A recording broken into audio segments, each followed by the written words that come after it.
Muy bien, 8 de la mañana, 5 minutos ya, y está en línea la doctora Gabriela Tomgelovich. Doctora, ¿cómo le va? Le recordamos a la audiencia, usted es abogada penalista que representa al doctor Osuna y a César y Emerenciano, si no me equivoco. ¿Cómo le va, doctora? Muy buenos días. Gustavo Parodi la Pues saluda. sí. ¿Qué tal, Gustavo? ¿Cómo estás? Antes que nada, ¿cómo está el doctor Osuna? Bueno, yo no lo vi hoy todavía. Sé que anoche lo habían tenido que trasladar otra vez al hospital porque seguía con su cuadro de hipertensión arterial. Y bueno, como te digo, no lo vi hoy, no hablé con él, así que no supe más nada, digamos. Sé que después retornó a la comisaría cuarta y hasta ahí es lo que te puedo contar. Ujú. Nosotros ahora, a las 9:30 tenemos una ampliación de declaración de imputado, pero se va a hacer a través de videollamada, digamos. Así Ujú. que lo va a hacer desde donde se encuentra detenido y yo desde donde me encuentre a las 9:30 porque ando con bastantes audiencias hoy a la mañana. Perfecto. ¿Cuál es la situación procesal del doctor Osuna? Y el doctor está siendo por el momento investigado por dos hechos, ambos vinculados a un probable encubrimiento. En el día de ayer nosotros habíamos solicitado con la doctora Mongelós lo que se llama un control jurisdiccional. Eh, Después, bueno, concluida la misma, el señor juez de garantías resolvió hacer lugar a ese control jurisdiccional y ordena la libertad del doctor bajo una caución que, bueno, como directora del proceso, a quien le corresponde la fijación de la misma es a la fiscal. Ujú. En el curso del ya pasado el mediodía fuimos notificados de los montos de las cauciones. Bueno, a partir de ahí nosotros lo que hicimos es ofrecer, como el doctor ya tenía embargado su casa, pedimos que se amplíe ese embargo por el monto de estas nuevas cauciones. Y bueno, y estamos ahora a la espera de que la señora fiscal, porque el embargo lo solicita la fiscal, pero lo ordena el juez de garantías. Sí. Entonces estamos esperando estos trámites intermedios que quedan de que ella lo solicite para que el juez de garantías lo ordene y con el oficio se presenta ante el registro para que el registro tome razón del embargo y una vez finalizado ese trámite administrativo se manda a la fiscal para que ella libre finalmente el oficio de libertad. Perfecto. Ahora, en el marco de todavía que está pendiente el conocer la sentencia que le cabe a los imputados, a los condenados en el caso Cecilia, yo recuerdo que el doctor Osuna había hecho un importante planteo del pedido de nulidad de todo lo actuado. ¿Cómo queda este caso si el doctor Osuna continúa en esta situación procesal?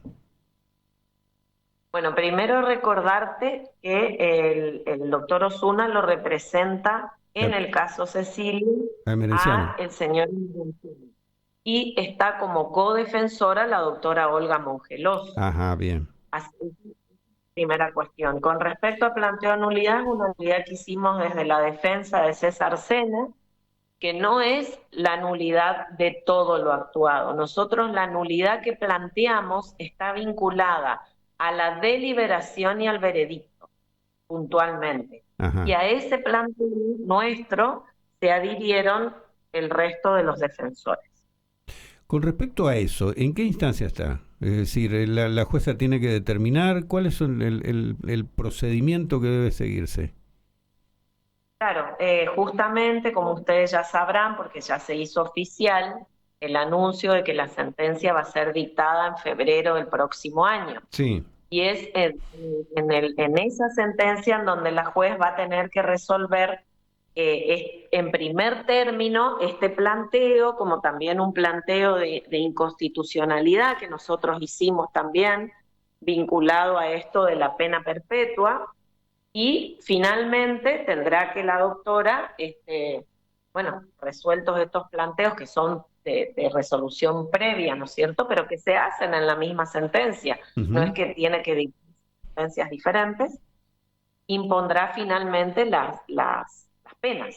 Ujú. Eso es lo que vamos a conocer todos, que yo supongo también que esta demora en el dictado de la sentencia, porque muchos especulaban con que se iba a hacer en el transcurso de este año, estimo que parte de quizás esta demora tenga que ver con estos planteos, ¿no? Porque no era solamente fijar los montos de las penas, sino que la doctora también tenía que resolver las cuestiones que nosotros habíamos planteado. Ujú.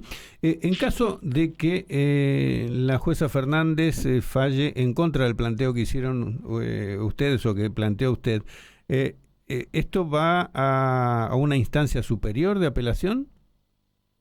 Claro, después de que la doctora dicte su fallo, nosotros tenemos el plazo de 10 días para recurrir en lo que es el ámbito local, la última instancia en el ámbito local, que es el recurso de casación ante nuestro Superior Tribunal de Justicia. Ujú. Y a partir de ahí, una vez que el superior se expida, tenemos la posibilidad de ir a la Corte Suprema y así, una vez agotada esa vía, ir a la Corte Interamericana.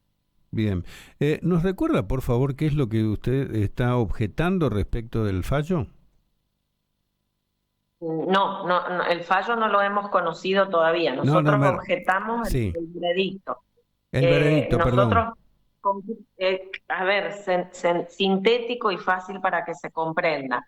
Nosotros planteamos la nulidad de la deliberación y por consecuencia lógica la del veredicto, y el agravio fundamental está vinculado a lo que nosotros afirmamos existió, que es la contaminación del jurado. Sí. Recordarán que cuando todo esto se inició, se había solicitado, por ejemplo, que el juicio no se desarrolle en la jurisdicción primera, o sea, en resistencia, porque entendíamos que el alto perfil mediático de la causa implicaba que la gente, cualquier ciudadano, estuviese contaminado de la causa. Se hablaron muchas cosas, ustedes recordarán que los medios de prensa, algunos en particular, como más contenidos, han tenido una actitud de demonización permanente en relación a la familia Sena, desde el momento mismo en llamarlos clan. Yo les quiero contar que este fue un planteo que se hizo dentro de la órbita del expediente y la juez, con muy buen criterio, indicó a las partes intervinientes que no se los podía denominar como clan, sino que si querían referirse a ellos se debía hacer de manera personal a cada uno o como familia, pero no como clan. Bueno, esto que yo te decía. Y además, durante la tramitación ya del proceso mismo, del juicio, por ejemplo, en varias oportunidades, nosotros terminábamos las audiencias y en los medios de comunicación se replicaban, por ejemplo, nosotros debatíamos qué pruebas iban a ingresar y qué pruebas no, que es lo que se hace en las audiencias preliminares. Mm. Y, por ejemplo, había pruebas que estaban pendientes de ser resueltas, su admisión, porque por ahí nosotros nos oponíamos y eso después tenía que ir a esa llamada revisión de la que participaban otras dos juezas. Y bueno, y sin embargo esto se publicitaba en los medios como que era una prueba sobre la cual el jurado debía trabajar. Y hay pruebas que, por ejemplo, nunca ingresaron formalmente a la etapa de debate. Sin ir más lejos, recordarás un video en donde las tres juezas decidieron que el video se iba a pasar sin audio Sí. y sin embargo ese video se pasó por medios de comunicación, ya te digo, más contenidos a la cabeza, con audio, violando inclusive las mandas judiciales, ¿no? Y te quiero decir también, porque por Sí. ahí muchos cuestionan y dicen, ah, claro, ahora como el veredicto fue de culpabilidad, plantean esto. No, no es así, porque nosotros ya en fecha, ustedes se acordarán que el veredicto fue el día 15 de noviembre. Sí. Nosotros ya en fecha 6 de noviembre hicimos una presentación, esto obra en el expediente, donde ya solicitábamos a la señora juez y advertíamos sobre todo esto, inclusive dentro del escrito mismo levantamos los links de las distintas publicaciones porque ya estábamos viendo y advertíamos esta contaminación, que es la que después nosotros planteamos cuando nos tocó en la audiencia de cesura hacer nuestros alegatos, ¿verdad?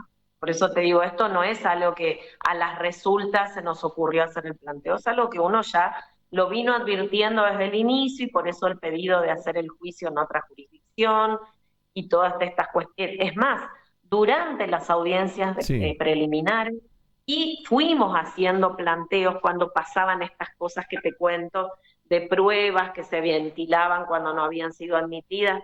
Todo esto está en las grabaciones de las distintas audiencias y es importante que uno lo vaya haciendo porque son esos los distintos agravios que nosotros luego en una eventual casación vamos puntualizando. Bien. Doctora, ¿cuál es la situación, el estado en que se encuentran tanto César como Emerenciano? Porque ayer escuchábamos al jefe de policía decir que lo habían cambiado de lugar a raíz de un incidente que se había producido con un recluso que había sido recapturado y que había logrado escapar e involucrado a algunos agentes del servicio penitenciario como partícipes de esa fuga que había tenido, y en ese contexto estaban precisamente César y Emerenciano. Mira, yo, a ver, no lo escuché la verdad el jefe de policía, honestamente te digo. Lo que te puedo decir es que ellos estaban en el módulo 3 desde el momento en que ingresaron a esa unidad del servicio penitenciario, siempre estuvieron en ese lugar. Esta persona que se profugó es la persona que se dice que se la conoce como la Barbie. Sí. Este, yo sinceramente no te puedo decir mucho porque más o menos uno se sabe lo que sabe por los medios y nosotros nos enteramos inclusive a través de los medios de comunicación que ellos habían sido movidos, no conocíamos ni siquiera a qué pabellón se los había trasladado, desconocíamos absolutamente todo. Un medio de prensa dijo que se les terminaron los privilegios y que por eso los llevaron a otro lugar. Ellos no tenían ningún privilegio porque con decirte que donde estaban, de lo único que gozaban era de una hora de patio, Ujú. cuando en la mayoría de los otros módulos los reclusos tienen patio desde, bueno, por ahí como uno ve en la televisión, viste que a una determinada hora de la mañana se abren las celdas y ellos están como libres en un espacio que es común y a determinada hora se vuelven a cerrar, así es como ocurre. Ellos no era así su situación, no tenían ni siquiera televisión. Este año último hubo que solicitarle a la doctora que interceda porque no se les permitía tener ni siquiera una radio como para mantener algún tipo de contacto, de información con el... Así que ellos no gozaban de ningún tipo de privilegio en absoluto. Y bueno, como te decía, supimos por la prensa que se los movió de pabellón, no sabíamos a dónde. Ahora sí yo tengo conocimiento en qué pabellón están. Y nada, y después lo que también uno conoció en el día de ayer por la prensa, que el ministro Matkovich pide, está haciendo gestiones o estaría iniciando gestiones para que se los mueva tanto a Sena Padre e Hijo como a la señora Marcela Acuña, a penitenciarías federales, Ujú. cuestión que para nosotros también resulta alarmante, porque imagínate que ellos todavía están con una condena que no está firme, Sí. porque faltan todas estas instancias judiciales que yo te estaba comentando. Eso implica que nosotros, sus abogados defensores, necesitamos tener un contacto lo más fluido dentro del contexto de encierro, que ya es difícil, y saben todo lo que pasó, nos pasó el fin de semana pasado con la doctora Mongeló, cuando necesitamos entrevistarnos con ellos tres y se nos impidió formalizar ese encuentro. Imagínate, necesitamos eso. Ellos, si los dispersan, ellos también este año lograron la revinculación como familia. Eso se perdería, que no es un privilegio, quiero aclararlo, es un derecho, ¿sí? Y si los trasladan a distintas unidades del país, nuestro país es muy grande, imagínate también la imposibilidad de que sus familiares pudiesen visitarlos. Entonces, evidentemente, lo que nosotros entendemos desde la defensa es que lo que se quiere es perjudicar y agravar la situación de encierro de esta familia. Perfecto. ¿Ustedes van a apelar ese pedido o van a presentar algún tipo de objeción en caso de que el ministro logre este acompañamiento o la decisión de las autoridades nacionales? Si nosotros hemos formalizado ya una petición a la señora juez en ese sentido, y bueno, estará a las resultas. Y ya te digo, nosotros esto lo hemos planteado de manera preventiva, ¿no? Porque no es algo que ya haya ocurrido, pero tampoco queremos esperar a que ocurra, porque una vez que las medidas se toman y las personas son trasladadas, volver las cosas atrás siempre es mucho más difícil, digamos, Perfecto. sobre los hechos consumados. Entonces sí hemos hecho ya un planteo, vamos a esperar y vamos a estar atentos, porque vos sabés también que muchas veces, no en este caso, en algunos casos también, se aprovecha el momento de la feria judicial, en donde por supuesto que los abogados bajamos un poquito la guardia también, ¿no? Porque buscamos descansar y demás, y muchas veces se aprovechan esos momentos para tomar decisiones de esta índole. Entonces vamos a tener que estar muy atentos. Perfecto. Doctora, le agradecemos mucho este contacto, ha sido usted muy amable, ¿eh? Gracias a ustedes y que tengan un buen día. Igualmente.